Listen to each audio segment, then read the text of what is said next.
ভারতবর্ষের স্বরাষ্ট্রমন্ত্রী অমিত শাহের পদত্যাগের দাবিতে ত্রিপুরার 8টি জেলার আন্দোলন আরও তেজি করল ত্রিপুরা প্রদেশ কংগ্রেস দল। গত 17 ডিসেম্বর সংসদে দাঁড়িয়ে ভারতবর্ষের স্বরাষ্ট্রমন্ত্রী অমিত শাহ দেশের সংবিধান প্রণেতা ডক্টর বাবা সাহেব আম্বেদকর সম্পর্কে যে কুরুচিকর মন্তব্য করার প্রতিবাদে জাতীয় সর্বভারতীয় কংগ্রেস দলের আহ্বানে মঙ্গলবার আগরতলা, পশ্চিম ত্রিপুরা জেলার সিপাহীজলা জেলা, খোয়াই জেলা, ধলাই জেলা, ঊনকোটি জেলা, উত্তর জেলা, দক্ষিণ জেলা এবং গোমতী জেলা কংগ্রেসের আহ্বানে এক বিক্ষোভ কর্মসূচি সংগঠিত করে কংগ্রেস দলের নেতা কর্মীরা এই বিক্ষোভ মিছিল থেকে কংগ্রেসের এক প্রতিনিধি দল জেলা শাসকের নিকট ভারতের রাষ্ট্রপতির উদ্দেশ্যে এক স্মারকলিপি প্রদান করে। স্মারকলিপি প্রদান করে এসে সাংবাদিকের মুখোমুখি হয়ে কংগ্রেস নেতা বললেন, দেশের স্বরাষ্ট্রমন্ত্রী অমিত শাহ সংবিধান প্রণেতা ডক্টর বাবা সাহেব আম্বেদকর সম্পর্কে সংসদে দাঁড়িয়ে যে কুরুচিকর মন্তব্য করেছেন এর প্রতিবাদে সারা দেশের সঙ্গে আজ ত্রিপুরার 8টি জেলাতে কংগ্রেস দলের নেতাকর্মীরা বিক্ষোভ মিছিল সংগঠিত করে এবং কেন্দ্রীয় স্বরাষ্ট্রমন্ত্রী অমিত শাহের পদত্যাগের দাবিতে দেশের রাষ্ট্রপতির উদ্দেশ্যে স্মারকলিপি জেলা শাসকের মাধ্যমে প্রেরণ করেন। আমাদের দেশের স্বরাষ্ট্রমন্ত্রী অমিত শাহজি আমাদের সংবিধান প্রণেতা বাবা সাহেব ডক্টর ভীমরাও আম্বেদকরের বিরুদ্ধে যে কুরুচিকর মন্তব্য করেছে, আমরা সদর জেলা কংগ্রেসের পক্ষ থেকে তীব্র বিক্ষোভ এবং নিন্দা জানাচ্ছি এবং আমরা কর্মসূচি হাতে নিয়েছি। আজ ভারতের রাষ্ট্রপতি মহোদয়া মাননীয়া শ্রীমতী দ্রৌপদী মুর্মুর কাছে আমরা জেলা শাসকের মাধ্যমে ডেপুটেশন দিতে যাচ্ছি।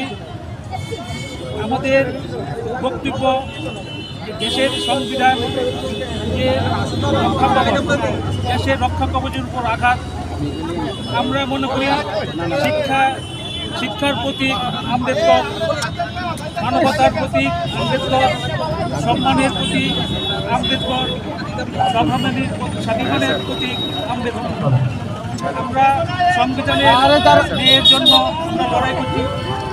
সংবিধানের যে ন্যায় অধিকার মধ্যে আমাদের দিয়েছে আমাদের মধ্যে সামাজিক মেলবন্ধন, কিন্তু আমরা লক্ষ্য করছি যে বিজেপি এবং আরএসএসের সরকার এই মেলবন্ধনটাকে নষ্ট করতে যাচ্ছে এবং যে সংবিধান, ভারতের সংবিধান রক্ষা কবচ, এটাকে একটা ধূলিসাৎ করতে যাচ্ছে। আমরা অমিত শাহজির কথায় আজ আমরা স্তম্ভিত এবং আতঙ্কিত।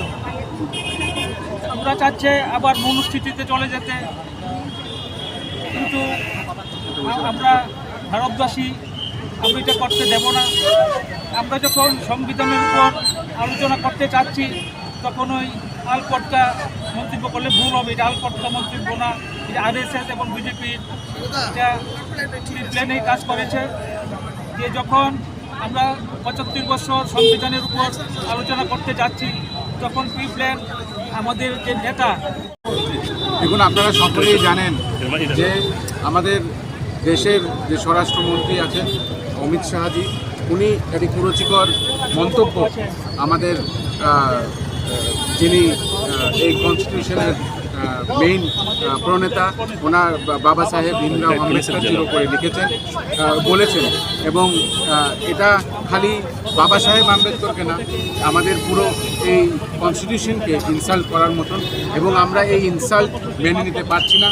আমরা রাজ্য এবং পুরো দেশব্যাপী আজকে এই আন্দোলনমুখী হয়েছি এবং আমরা অতিলম্বে অমিত শাহজির পদত্যাগ চাই এবং পুরো দেশের কাছে যাতে উনি এই কুরুচিকর বক্তব্যের জন্য পুরো দেশের কাছে যাতে উনি মাফিনামা চায়, তার দাবিতে আমরা আজকে